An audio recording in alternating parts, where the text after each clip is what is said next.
Se você tem uma Bíblia, vamos fazer uma leitura da Bíblia. Eu senti vontade de pregar isso aqui para vocês hoje. É o capítulo 4, do versículo 6, do livro de Zacarias. O livro de Zacarias é um livrinho de um profeta menor, dos 12, que fica bem no finalzinho. É fácil de achar ele. Se você for procurar a sua Bíblia, ele é o último livro do Velho Testamento. O último. Depois dele vem o Mateus. Não, o penúltimo livro do Velho Testamento. Depois dele vem, qual é o que vem? O Malaquias, que é o último do Velho Testamento, né? E depois vem Mateus, né? Depois vem o Mateus, tá certo. Vamos ler, diz o seguinte. Prosseguiu ele e me disse, esta é a palavra do Senhor a... Como é o nome do camarada? É um nome meio estranho, né? Não vai colocar esse nome no seu filho. Zorobabel. Deus falando através do profeta. Não por força, nem por poder, mas pelo meu espírito, diz o Senhor dos Exércitos. Quem és tu, ó grande monte? Diante de Zorobabel serás uma campina, porque ele colocará pedras de remate em meio às aclamações. Aí haja graça e muito louvor para ela pela conclusão de um projeto de conseguir chegar até o final de alguma coisa que eles iam começar. Amém? Podemos assentar, irmãos. Hoje eu quero falar um pouquinho com você sobre uma das coisas mais difíceis que existe para a gente, que é a gente se reconstruir. Se reconstruir. Olha, é uma coisa muito complicada, porque geralmente você, quando pensa em se reconstruir, você está destroçado. E tem muita coisa que às vezes destroça a alma da gente, que nos destroça como seres humanos.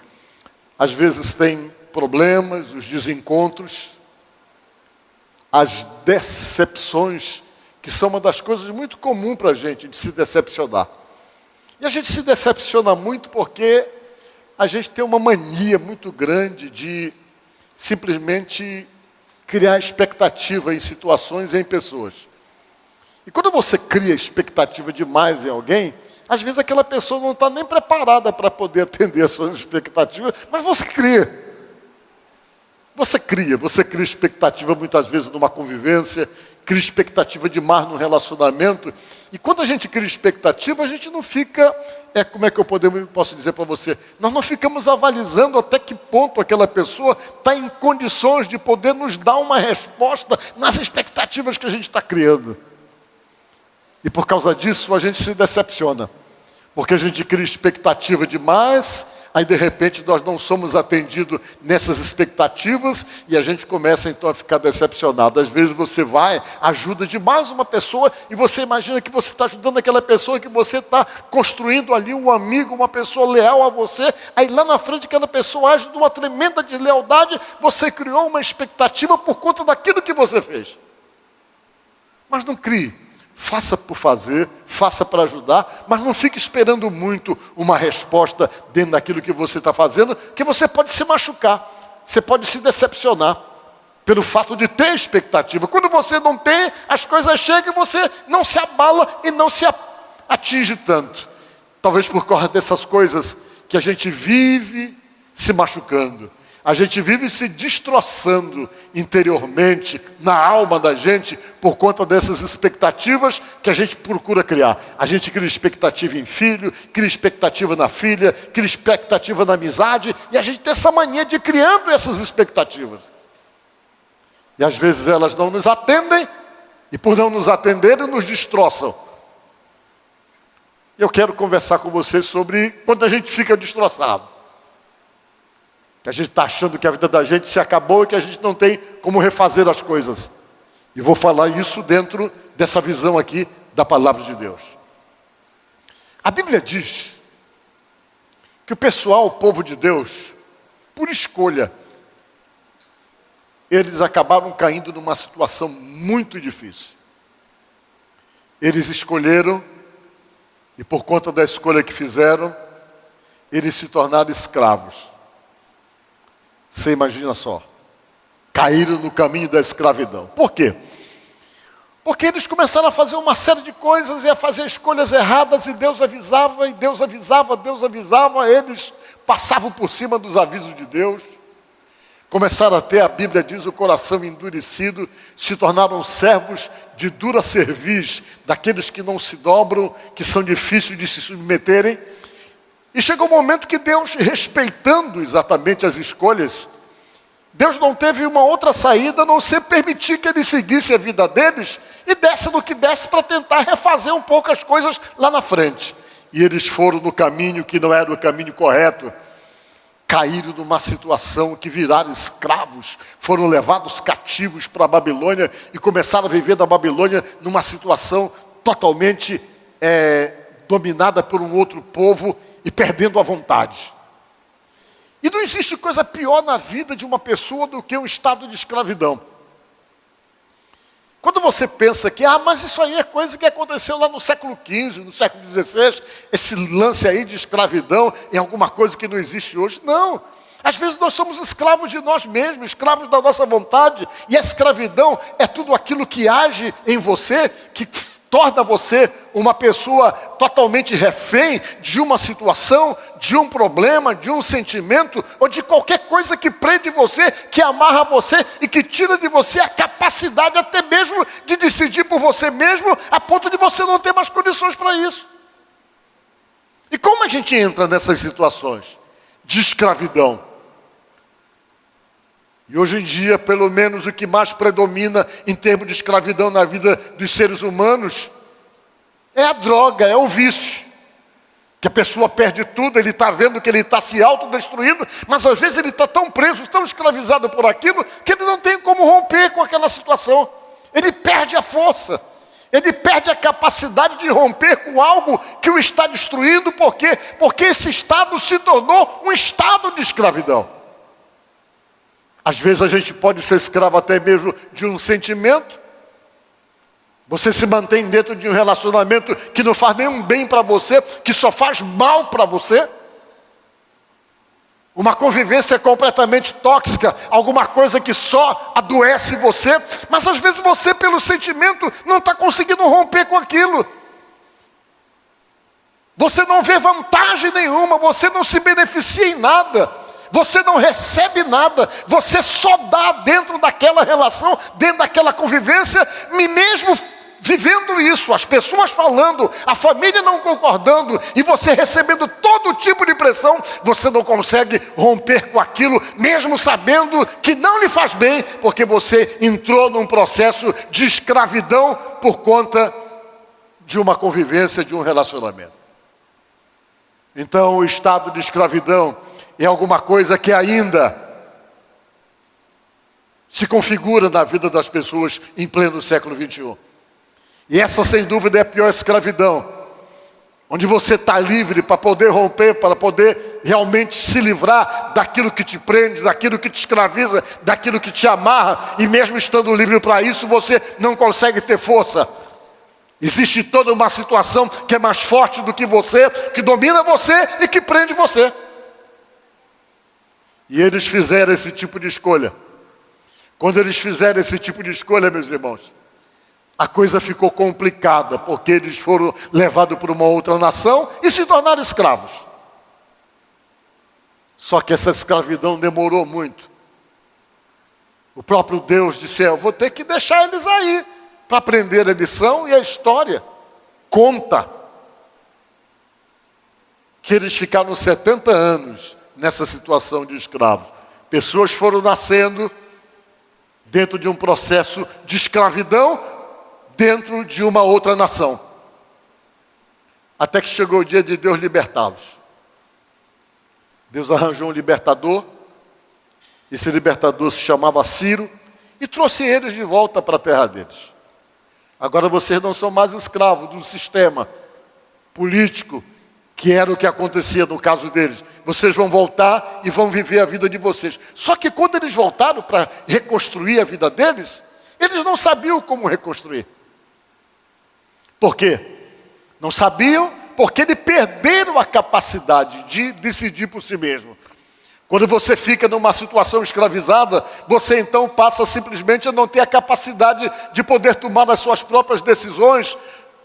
Devido ao grande tempo vivendo como escravo, eles aprenderam somente a se submeter, a ouvir ordem, a ouvir voz de comando, mas não sabiam como decidir por si mesmo, porque uma pessoa, quando é escrava em uma situação, seja lá o que for, ele nunca diz nada, ele nunca decide nada, ele sempre ouve para poder decidir, ele sempre recebe ordem, aí ele perde a capacidade de gerenciamento da sua própria vida, perde a capacidade de gerenciar situações, de administrar situações, que era isso que acontecia com eles.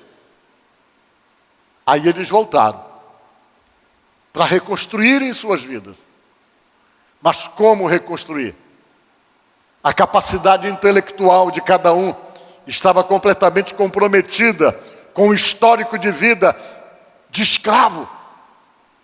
Eles não sabiam como decidir nada, como resolver nada.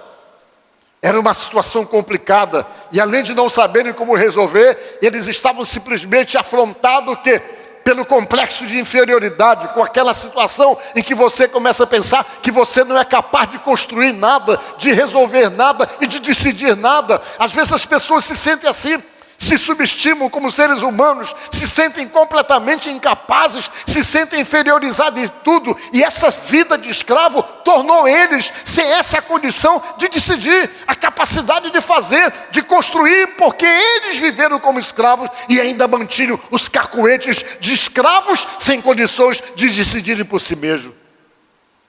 Mas Deus precisava refazer e reconstruir tudo. E uma das coisas que Deus precisava fazer era reconstruir as cidades. Fazer com que tudo fosse reconstruído. Toda a estrutura perdida naquele tempo, que ficou abandonada no domínio de outros, Deus precisava reconstruir tudo. Aí o que Deus fez? Deus levantou um camarada para fazer isso aí. Que é o tal do Zorobabel. Deus chamou Zorobabel, vem cá. Você vai ser o governador. Você vai governar. E sobre você vai ficar a responsabilidade de administrar e de conduzir esse povo para poder refazer a vida deles e reconstruir toda uma história que se perdeu por conta desse período em que vocês fizeram a escolha errada. E vocês vão fazer. Só que ninguém acreditava. As pessoas estavam para baixo, achando que não davam. O pessoal reclamava de tudo. Eles tinham uma história de opulência no passado, e agora nesse recomeço, eles não tinham a opulência do passado. Não tinham exatamente o poder que tinham antes de se tornar escravos, e toda a cabeça deles se voltava para um passado, e eles queriam tudo como era antes, sem imaginar que para recomeçar, para se reconstruir, você tem que ir aos poucos para ir tentando realmente alcançar, na medida do tempo que vai passando, tudo aquilo que você possa ter perdido na sua vida. Eles queriam começar grande.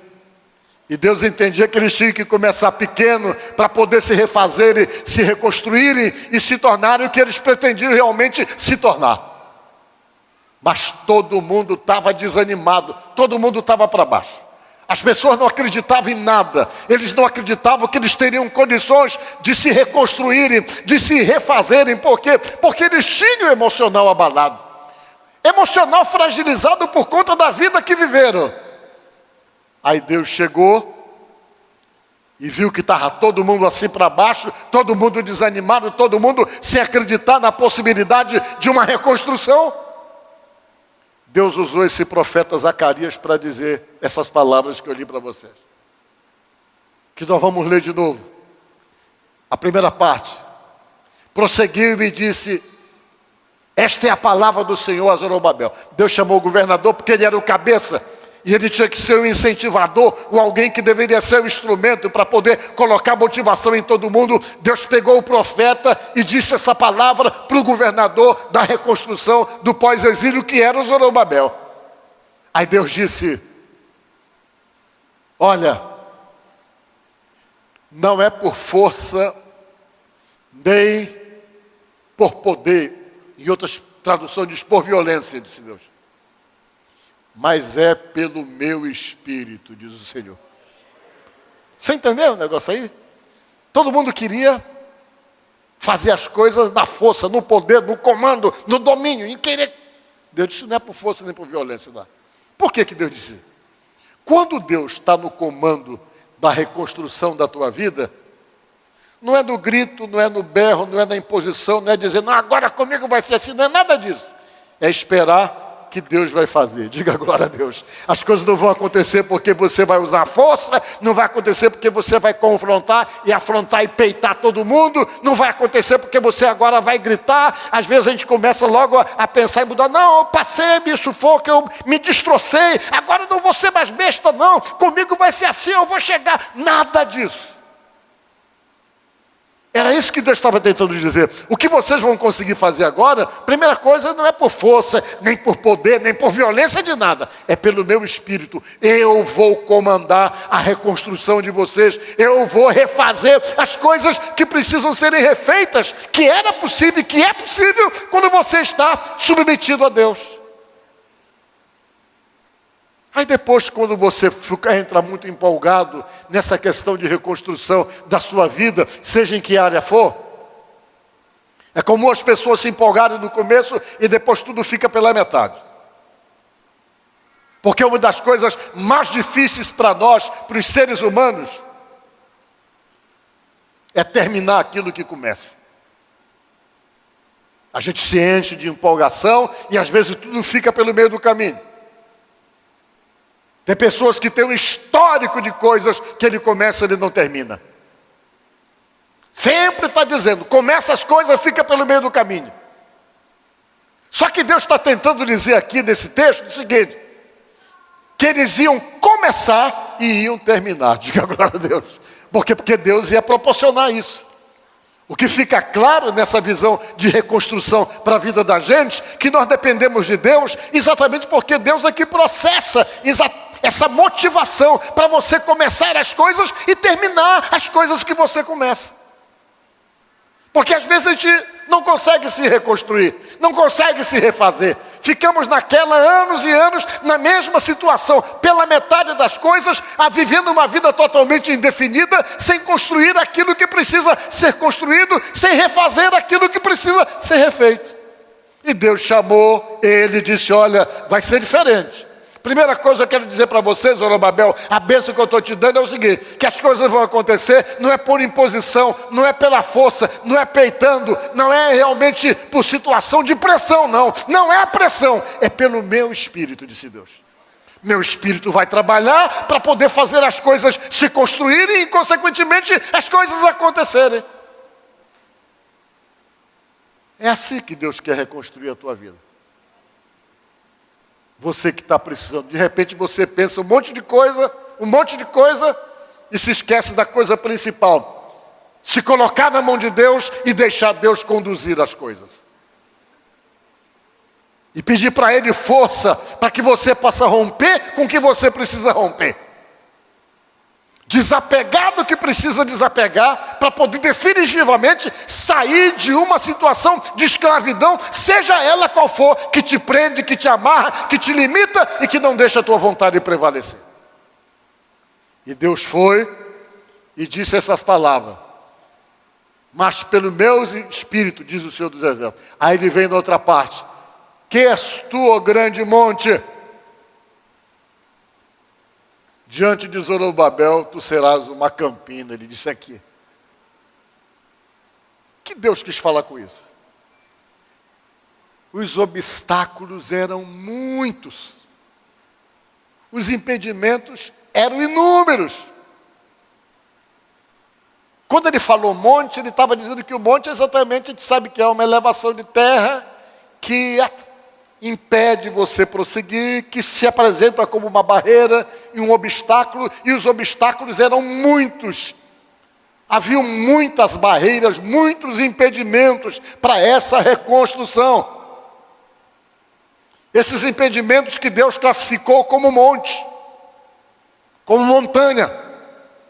Não eram poucos os impedimentos estabelecidos na vida de um povo e na vida das pessoas que estavam ali tentando recomeçar, e parecia que era impossível recomeçar, se reconstruir, exatamente por causa dos impedimentos emocionais, por conta da situação de viver como escravos.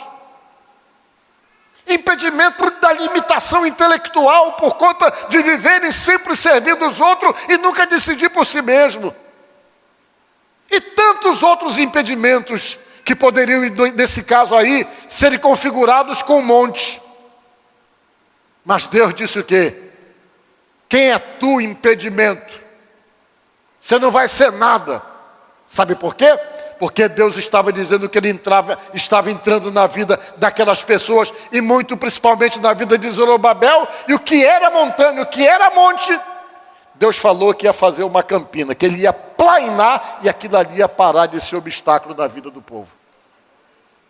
Foi isso que Ele falou. Quem és tu, grande monte? Diante de Zorobabel, do camarada que eu estou escolhendo, esse monte vai virar uma campina, vai virar um lugar plano, não vai ser mais obstáculo, não vai ser mais impedimento, porque Ele colocará a pedra de remate. Que é pedra de remate? É a conclusão de qualquer obra, de qualquer construção. Se chama pedra de remate. E essa pedra de remate é a mesma coisa que dizer, Ele vai terminar o que Ele começou. Ele não vai ficar pelo meio do caminho sem concluir aquilo que Ele está começando. Ele vai até o final, vai colocar a pedra de remate em meio às aclamações. Deus vai mostrar que Deus estava agindo em favor dele. É isso que Deus está querendo. Que você coloque as pedras de remate nos teus projetos, que de repente nunca chegam no final. É isso que Deus está querendo dentro desse processo de reconstrução. Que você termine as coisas. Que você comece e termine. Que chegue no final com a pedra de remate somente para agradecer a Deus por aquilo que você conseguiu. E dentro dessa visão da palavra está aí exatamente o quê? A questão relacionada com a reconstrução. Quem sabe você está aqui dizendo, pastor Paulo, é disso que eu estou precisando. Ter um direcionamento de Deus para poder me reconstruir.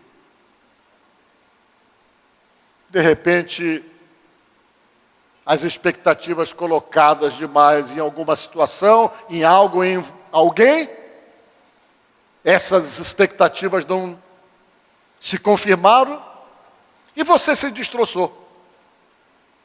Se destroçou e está precisando se reconstruir. Deus apresenta essa proposta para todos nós.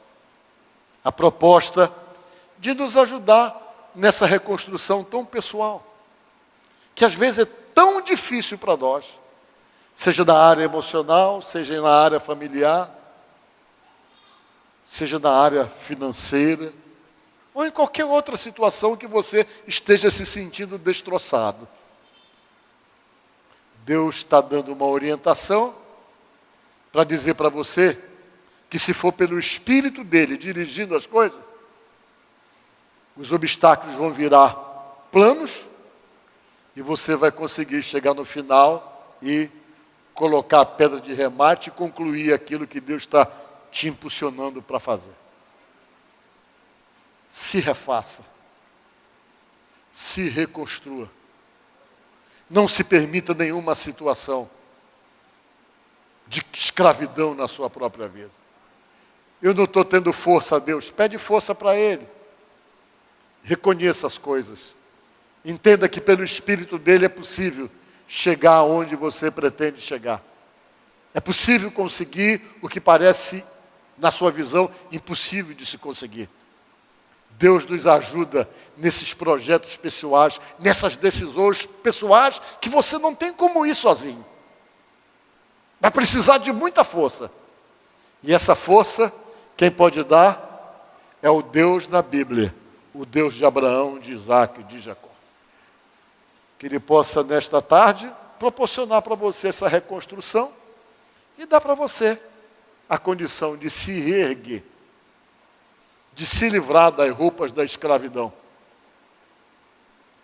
Seja ela qual for que escraviza. Se livrar dessas roupas e permitir como diz eu acho assim que uma das palavras mais bonitas, permitir que Deus te livre dessa roupa da escravidão e te coloque uma roupa nova, um chinelo novo e um anel no dedo para poder estabelecer uma aliança, como fala lá na parábola do filho pródigo. Então deixa Deus recomeçar tudo, refazer e renovar o que precisa ser renovado na sua vida. Amém? Que Deus abençoe você no nome de Jesus.